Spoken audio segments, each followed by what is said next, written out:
Everyone, welcome back to my channel মিষ্টুন্ডিরা lifestyle. তোমরা কেমন আছো? আশা করি তোমরা খুব ভালো আছো। আমিও খুব ভালো আছি। চলে এসেছি একটা নতুন ভিডিও নিয়ে। আজকে সকালবেলা থেকে কোনো রকম ক্লিপ আমি নিতে পারিনি, কারণ কাজের একটু চাপ ছিল। তারপরে মেয়েকে খাওয়ানো, ঘুম পাড়ানো, সেই কাজগুলোও ছিল। ওকে কিছুক্ষণ আগে কাজ বাজ সেরে মেয়েকে খাইয়ে ঘুম পাড়ালাম। তারপর আমিও খেয়ে দিয়ে একটুখানি শুয়েছিলাম। আর আজকে বিকেলবেলা এক জায়গায় একটুখানি ঘুরতে বেরোবো, সেটাই তোমাদের সাথে শেয়ার করবো যে কোথায় যাচ্ছি। একটা মন্দিরেই যাব, আমাদের এখানে খুব একটা বিখ্যাত মন্দির আছে, সেখানেই যাব। সেটাও তোমাদেরকে দেখাবো, কি মন্দির, কোথায়, কতক্ষণ লাগে যেতে, সেগুলো দেখো। এইমাত্র কাজে বেরিয়ে গেল, বিকালে টুকটাক কিছু কাজ আছে, সেগুলো করেই তারপরে আমরা বেরোবো। তো চলো ভিডিওটা দেখতে থাকো। আর হ্যাঁ, একটা কথা, কালকের ভিডিওটা কি তোমরা দেখেছো? যদি না দেখে থাকো তাহলে ডিসক্রিপশান বক্সে আমি লিঙ্ক দিয়ে দিচ্ছি, প্লিজ গিয়ে চেক করে নাও। আর ভিডিওটা ভালো লাগলে লাইক কমেন্ট শেয়ার করে দেবে। তো চলো ভিডিওটা তোমাদের সাথে কথা বলার পরে বিছানাটা গুছিয়ে নিলাম, আর মাম্মামের জামা কাপড় মেলা ছিল সেগুলোও গুছিয়ে নিলাম। তারপরে দেখো বিছানাটাও টান টান করে পরিষ্কার করে নিলাম, কারণ বিছানা নোংরা থাকলে না আমার একদম ভালো লাগে না। তারপরে ওকে আমি 4টে থেকে 4:30-এর মধ্যে লেবু দিই। তোমরা যে মায়েরা আছো, তোমরা কখন লেবু দাও সেটা আমাকে কমেন্ট বক্সে জানাবে। 4টে থেকে 4:30-এর মধ্যে রোদ থাকতে থাকতে দিলেই ভালো হয়, ওই জন্য লেবুগুলো আমি কেটে নিচ্ছি। আর জানো তো, আমাদের বাড়িতে না পেয়ারা গাছে ছোটো ছোটো পেয়ারা হয়েছে, পেয়ারাগুলো বেশ মিষ্টি, সেগুলোই আমি কেটে নিচ্ছিলাম। মা বললো পেয়ারাগুলো কেটে দিতে, সেই জন্য পেয়ারাগুলো কেটে নিচ্ছি। আর মাম্মা বাইরে মা আর বাবার সাথে বসে আছে সিঁড়িতে। তো চলো এখন পেয়ারাটা কেটে নিয়ে তারপর লেবুর রসটা করব।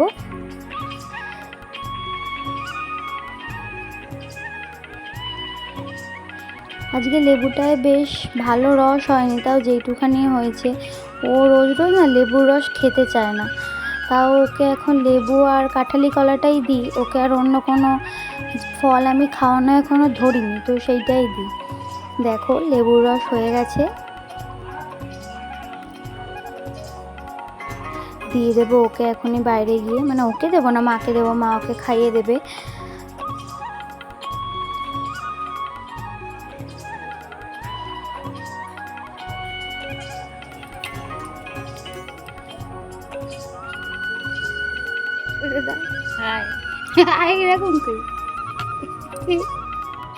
মা ওকে খাইয়ে দিই। চলো বিকেলের কাজগুলো সেরে নেওয়া যাক। বিকেলের কাজ হয়ে গেছে, এইমাত্র গা ধুয়ে এলাম, জামা কাপড়গুলো ঠিকঠাকভাবে মেলে দিলাম ঘরে, কারণ চলে যাবো তো এখনই। বাইরে জামা কাপড়গুলো রাখা যাবে না, ওই জন্য ঘরেই মেলে দিলাম। এখন জামা বার করলাম শোকেস থেকে, কী জামা পরবো।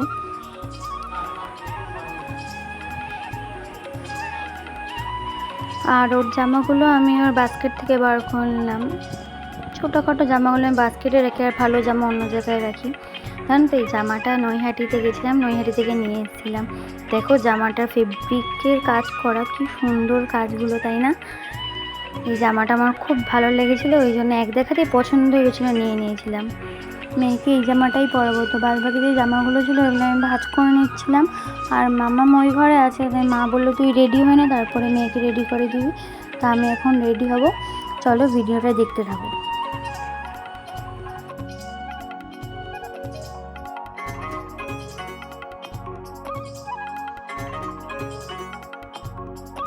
দেখো আমিও রেডি হয়ে গেছি, আমার মেয়েকেও রেডি করিয়ে দিয়েছি। চলো তোমাদের আমি মেয়েকে দেখাই। তো বেরোতে বেরোতে আজকে 6:30 বেজে গেছে। তো চলো বেরিয়ে তারপর আবার দেখা হচ্ছে। যে মা আর মেয়ে দুজনাই রেডি হয়ে গেছে, এখনই বেরোবো। বাবা সাইকেল তুলছে, 4জনাই বেরিয়ে গেছি। চলো যেতে আজকে 4 দিন মিলেই বেরোলাম। যেদিনকে তোমাদের দাদাভাই থাকবে সেদিনকে আমি, মাম্মাম আর তোমার দাদাভাই মিলে বেরোবো, একটু মেলায় যাবো ভাবছি। জানো তো, আমার এখানে খুব বড় করে রথের মেলা হয়। আর তোমাদের কাদের কাদের বাড়ির সামনে রথের মেলা হয় প্লিজ আমাকে কমেন্ট করে জানাবে, কমেন্ট করতে ভুলবে না কিন্তু। আর দেখো আমাদের এখানে বাড়ির পাশে একটা খেলার মাঠও আছে, ওইখানে কতগুলো ছেলে ফুটবল খেলছে, রোজই খেলে ওরা।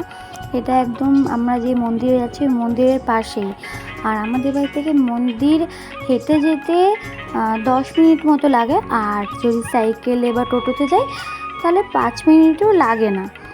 তো ওরা খেলছিল, ফুটবল খেলছিল, একদম সামনেই মন্দির, আমাদের বাড়ি থেকে মন্দির বেশি দূরে না। হনুমান মন্দিরে যেতে একটা মন্দির আছে, এখানে কালী ঠাকুরের মন্দির। এখানে বেদি মতো করে দিয়েছে, খুব সুন্দর করে দিয়েছে জায়গাটাকে।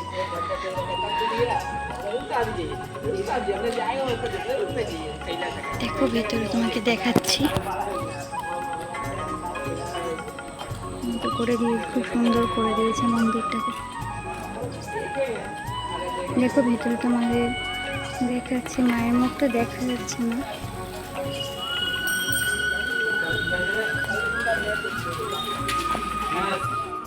দেখো আমরা মন্দিরের সামনে চলে এসেছি, একটা ব্যানার টাঙানো আছে মাদ্রাল হনুমান মন্দির দিয়ে। হনুমান মন্দিরে ঢুকতেই পাশেই ফুচকার দোকান, আর সোজাসুজি গিয়ে আরও অনেক দোকানপাট আছে। পুজো দেওয়ার ডালাও বিক্রি হয় ওই দোকানের সামনে। ঢুকতে একটা খাবারের দোকানও আছে। দেখো ভিডিওটা দেখতে থাকো।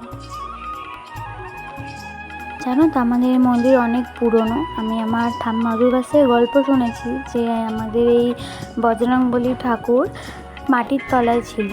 এখানে অনেক নোংরা ময়লা জিনিস ফেলা হতো। যে এই মন্দিরটি তৈরি করে তাকে এই ঠাকুর স্বপ্নাদেশ দিয়েছিল যে আমি মাটির তলায় আছি, আমাকে এরকম প্রতিষ্ঠা কর। তারপরে সে মন্দিরটা প্রতিষ্ঠা করে। তারপর থেকে মন্দিরটা এত জনপ্রিয় হয়ে যায় আমাদের এখানে। অনেক দূর দূরান্ত থেকে লোক আসে আমাদের এই মন্দিরে এই ঠাকুরকে দেখতে। আর জানো তো আমাদের এখানে এই ঠাকুর খুব জাগ্রত। আর এই ঠাকুর মন্দিরের পাশে একটা বেলগাছ আছে, ওই বেলগাছের মধ্যে অনেকে সুতো বাঁধে। মানে এইটা শুনেছি যে সুতো বাঁধলে নাকি মনস্কামনা পূর্ণ হয়, ওই জন্যই মনে হয় সুতো।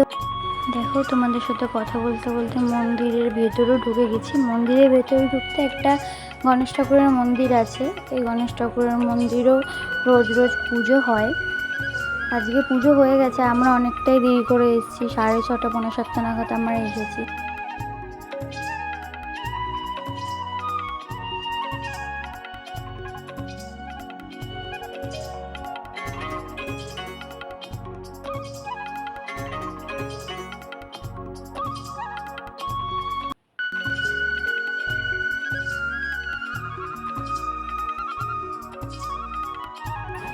দেখো এটা হচ্ছে আমাদের বজরংবলী ঠাকুর, মানে হনুমান ঠাকুর। এখানে জানো তো নিচে যে জায়গাটা দেখছো, সেই জায়গাটা অর্ধেক সময় প্রায় জলে ভরা থাকে। মানে যখন পুজো দিতে নাবে কেউ বা এমনি অন্য সময়, এখানে অর্ধেক সময় জলে ভরা থাকে, নিচটুকু খালি।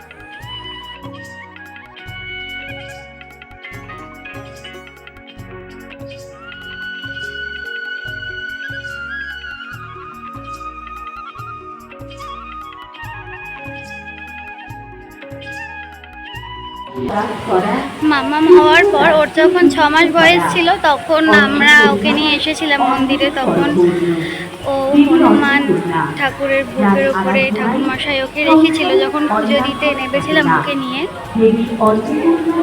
তো আবার অনেকদিন পরে ওকে নিয়ে এলাম। মাম্মাম এদিকে তাকাও, দোলনা চড়ছো? দোলনা চড়ছো? ভয় লাগছে? হাসছো না কেন?